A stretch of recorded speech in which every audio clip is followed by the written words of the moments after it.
Et donc moi j'ai envie de dire, normalement je devrais rien avoir à faire, tellement les interventions des uns et des autres ont tout dit. Et moi je suis vraiment très fier avec Christine qu'on ait pu organiser cet événement, qu'on ait pu remplir une salle comme la salle, je crois que c'est Athènes, hein, la salle Athènes donc de l'espace Jean Monnet. D'ailleurs il faudrait débaptiser cette salle et l'appeler autrement, hein, mais je suis vraiment très fier qu'on vous ait proposé la richesse et la diversité de tous les intervenants que vous avez écoutés depuis ce matin. Alors pour pas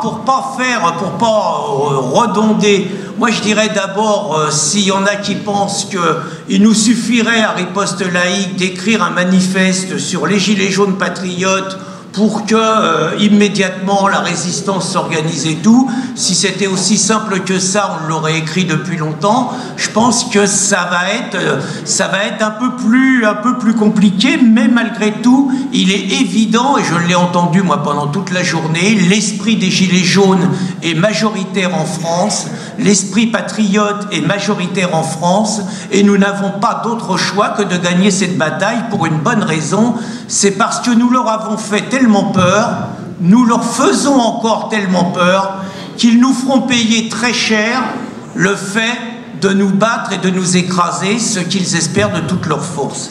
Parce que pour eux, tout allait bien. Finalement, il y avait des inquiétudes dans l'Europe et dans le monde. Les Américains avaient élu Donald Trump, les Anglais avaient voté le Brexit, les Polonais, les Hongrois, les Tchèques et les Slovaques étaient en train de dire qu'ils construisaient des murs contre l'immigration, remettant en cause complètement la politique mondialiste. Les Autrichiens avaient élu une coalition qui avait également des mots d'ordre contre l'invasion migratoire. Le Brésil avait élu Jair Bolsonaro. Et en France, on avait des moutons qui, eux, avaient élu Macron et avaient balayé la seule candidate patriote qui était capable de renverser les choses. Donc, pour les mondialistes, pour les élites, tout allait bien. D'autant plus que Macron avait quand même infligé 2 défaites majeures au mouvement social et à la gauche. Il avait infligé une défaite aux cheminots, qui étaient quand même un petit peu dans l'héritage de 1995 et qu'ils étaient imbattables, grosse défaite, et grosse défaite au mouvement syndical à travers la loi travail qu'il avait d'ailleurs promise lors de son élection, ce qui n'a pas empêché les traîtres qui dirigent les organisations syndicales d'appeler à voter pour le candidat qui allait mettre la loi travail et d'appeler à battre la candidate qui, elle, disait qu'elle abrogerait la loi travail. Entre nous, c'est quelque chose à toujours rappeler à ces gens-là. Donc pour eux tout allait bien, et quand ils ont vu quelque part cette France des périphériques, cette France des campagnes, cette France du monde rural commencer à s'organiser parce que ces espèces de demeurés qui ne comprenaient rien à l'urgence énergétique refusaient de payer 1,50 € et bientôt 2 € et bientôt 2,50 € pour la taxe carbone et pour tout ce qui vont avec, au niveau des élites qui nous dirigent, ça a été un immense éclat de rire. Ça a été un immense éclat de rire dans le genre, bon, il va y avoir quelques pouilleux sur les barrages et ça va pas aller loin. Il faut remarquer que les seuls qui ont soutenu ce mouvement au départ, c'est le Front National et c'est Nicolas Dupont-Aignan. Que tous les autres, dans le genre, qu'est-ce que c'est que ça? Des gens qui veulent pas payer de taxes, des gens qui veulent pas payer d'impôts, mais qu'est-ce que c'est que ça? Mouvement poujadiste, extrême droite, populiste, etc., etc. Donc ils n'ont pas vu venir le mouvement, et naturellement, comme ils ne l'ont pas vu, ils ont décidé de le combattre d'abord frontalement avec la répression policière, la répression judiciaire et le traitement médiatique, et ensuite ils ont décidé, d'une manière d'ailleurs, ce que tous les intervenants disaient, notamment Richard Roudier, parfaitement bien organisé, c'est infiltrer un mouvement pour mieux le détruire de l'intérieur. Ce qui a été remarquablement fait. Un travail de pro sur lequel les milieux patriotes ne sont pas organisés comme ils auraient dû être organisés, ça c'est un constat. Alors, il y a quand même là-dessus des choses très positives. Moi, disons que je suis convaincu qu'un mouvement comme ça, même si j'ai entendu, moi je ne suis pas sûr que les Gilets jaunes sont encore l'outil du combat qui a commencé à être mené. Hein, les Gilets jaunes, c'est un outil. Peut-être cet outil va-t-il continuer. Peut-être le mouvement, les aspirations qu'il a fait naître, peut-il continuer avec d'autres méthodes de combat, d'autres noms peut-être et tout. Mais en tout cas, ce qui est certain, c'est que pour moi, il n'est pas pensable. Les Français, à 80%, sont hostiles à l'immigration. 80%. Allez, on va dire les médiocres porte-parole des Gilets jaunes, pour ne dire que ça, qui ont été incapables de mettre en avant le sujet sur lequel Macron est le plus faible, sur lequel il est le plus vulnérable, sur lequel les choses passent le moins possible, ont fait à Macron un cadeau inestimable. Il faut le dire sur les barrages, dans les débats, ne pas parler des Gilets jaunes, c'est faire aujourd'hui, ne pas parler de l'immigration, c'est faire aujourd'hui le jeu des Gilets jaunes. Alors moi je disais, le mouvement, c'est faire le jeu de Macron. Moi je disais qu'un mouvement comme ça ne peut pas s'arrêter. Pourquoi ? Parce que d'abord, et je crois ce matin, les copains, les Gilets jaunes de terrain le disaient très bien, ils ont redécouvert une sociabilité, ils ont redécouvert une force collective, ils ont redécouvert une efficacité dans l'action, ils ont redécouvert finalement la force des Français organisés. Et je ne crois pas possible qu'un mouvement qui a été capable de foutre 70% des radars en l'air.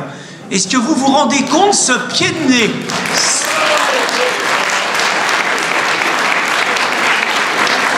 Est-ce que vous vous rendez compte ce pied de nez à la dictature du politiquement correct, à la Chantal Perruchon, qui n'arrête pas sur les plateaux de télévision de nous expliquer que les automobilistes sont des assassins s'ils roulent à 32 à l'heure dans une ville qui est limitée à 30 à l'heure? Est-ce que vous vous rendez compte de ce que c'est cette organisation, ce qu'il a fallu mettre en place, ce qu'il a fallu braver comme dictature du politiquement correct pour foutre en l'air 75% du parc des radars? Est-ce que vous vous rendez compte aujourd'hui, les Gilets jaunes, qu'ils s'appellent comme ça ou autrement demain, les Gilets jaunes patriotes, ont pris l'habitude de s'occuper des permanences des députés, et notamment des députés En Marche, mais pas seulement.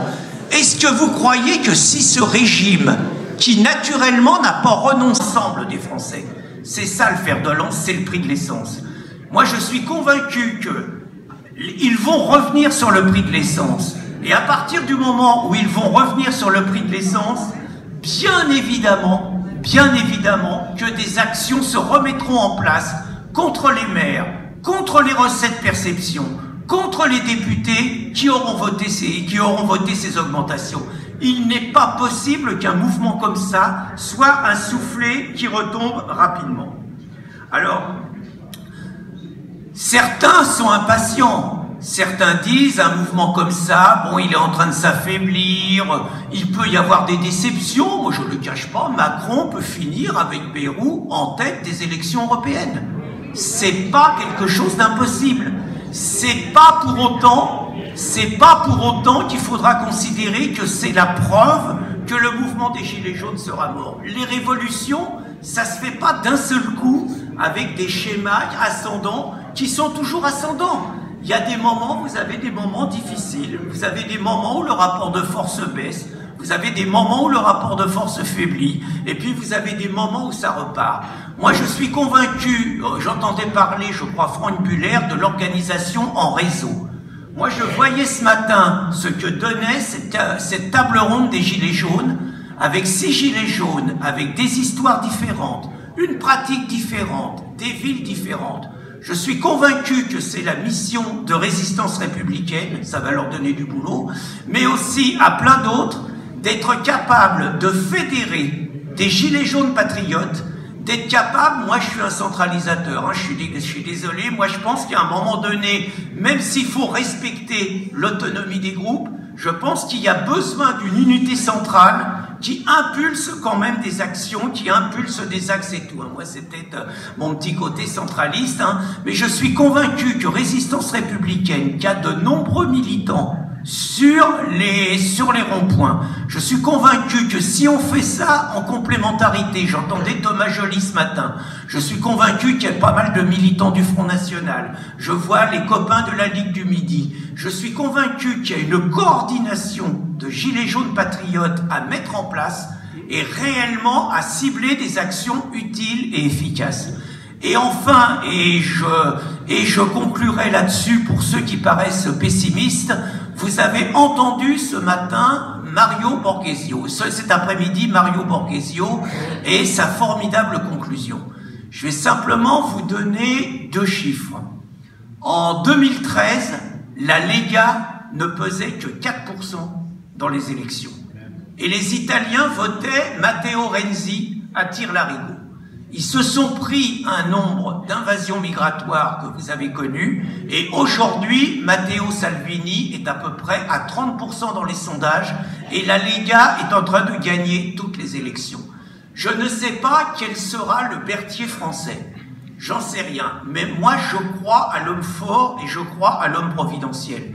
Et je suis convaincu, parce que les Français ne peuvent pas être les cancres de l'Europe, c'est pas possible. Je suis convaincu qu'à partir du moment où il y a une vague populiste qui se lève partout dans le monde, la France, dont on a souvent vanté l'exception française, la France ne peut pas être l'exception qui fasse que les populistes gagnent partout dans le monde quand on continue à scoltiner Macron. Donc je suis convaincu que ce mouvement, il y aura un avant 17 novembre 2019 et il y aura un après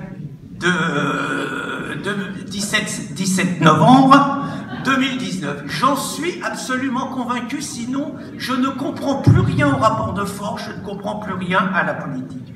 Et enfin, pour terminer, puisque nous sommes, nous, des animateurs de réseaux sociaux, je suis convaincu que nous avons l'ensemble de la réinfosphère, je dis bien la réinfosphère, et moi je suis vraiment très fier de voir que tous les amis de la réinfosphère sont présents à cette initiative.